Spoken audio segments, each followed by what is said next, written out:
guys, mag-iipit tayo ngayon kasi burarag ang buhok natin. Mag-iipit tayo kasi sinabi ni inang ko kasi mag-iipit ako ngayon.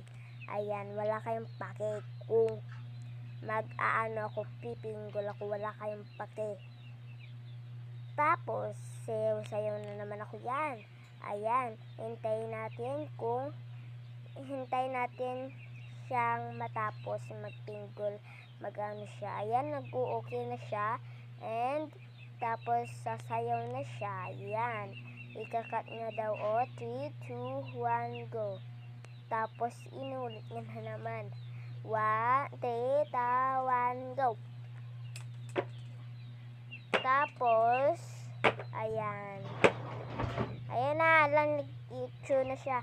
8, 8, isang araw, nagmamaneho sa kuba. Pip, pip, pip, pip, pip, pip. Akin nakita, babaeng saksakan ng ganda. Sinundan ko ang parehelyo. Ayan, ayan na siya. Yan, sayo-sayo pa para maano ka siya. Bye-bye guys. I love you so much. Mwah!